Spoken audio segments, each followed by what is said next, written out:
Thank you, Madam Chair. I appreciate that. Congress established the timelines in the NEPA process to help ensure timely environmental reviews. And Section 106 of NHPA, which is similarly procedural, but it does not contain statutory timelines for key consultation steps, such as defining the area of potential effect, historic properties, identifying those, or completing consultation with consulting parties. Ms. Barncastle, from your experience, can Section 106 consultation contribute to delays in advancing water infrastructure projects? Absolutely. Full stop. Would the timelines in the process help agencies complete reviews more efficiently? Again, absolutely. Certainty is key. So oversight over NHPA at the Senate ENR committee seemed to prompt ACHP to review the regulations implementing Section 106. Ms. Barncastle, are there specific regulatory changes or clarifications that could help preserve the goals of the Act while improving efficiency and predictability for water infrastructure projects? Certainly there are, and we'd be happy to make those recommendations more directly and follow up. But absolutely, as I sit here today, I can give you a couple of ideas. First, having a definite idea of when your project can move forward based on when reviews are due helps manage costs. And so the longer these timelines stretch on, the higher the costs get and the more outside of our original budget we end up. And so just nailing down what to expect helps people plan. Okay.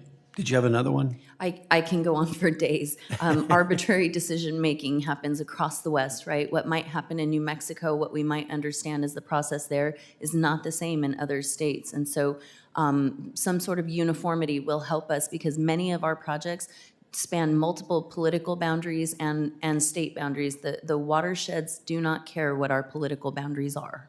Yeah. Section 106 of NHPA requires agencies to only take into account effects on historic properties, while ACHP's implementing regulations require resolving adverse effects through avoidance, minimization, or mitigation. Ms. Barncastle, are there instances where the consultation process or mitigation requirements extend beyond addressing the direct effects of the proposed project and then create additional delays or costs for water infrastructure projects?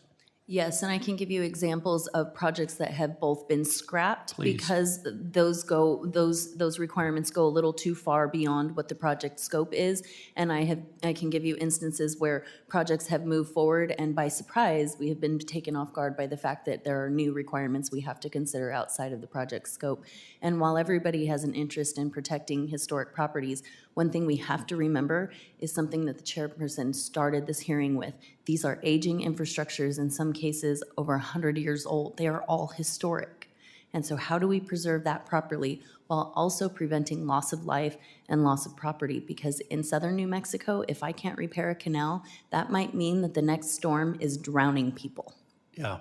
You said you could give us a couple of examples. Can you give us a couple of examples? I can give you some examples in southern New Mexico where we have walked away from projects that were a benefit to habitat in the local area. We were capturing water off of the water, essentially the arroyos that flowed in from the mesas into our valley. We were going to capture, slow that water down, put it through our bosques that we love, and slow it so that when it hits our system, we can then capture it and more effectively use it. And we have scrapped a bunch of those in the last few years because the process to get those done was impossible. We were going to have to essentially look at things like our impacts to the canal system in terms of the local communities and their cemeteries at times. There might be a historic cemetery that runs next to a canal, and now we've got to look at our impacts related to a cemetery that has nothing to do with the canal or the flood control problem that we're working on. In New Mexico, we are fortunate the Bureau of Reclamation has negotiated a programmatic agreement that will allow us to more streamline that process in effect, but the rest of the West needs to be looking at solutions like that as well. Yeah, this is our process and our laws getting in the way of these projects. So yeah, we need to get our priorities straight, and sometimes our priorities are absolutely straight across all sectors, but the process is what holds us up. And so if we can get away from these process litigation-based issues and focus more heavily on the substance of what the communities are trying to achieve, I think we get across the finish line that way. Great. Thank you, and I yield back, Madam Chair.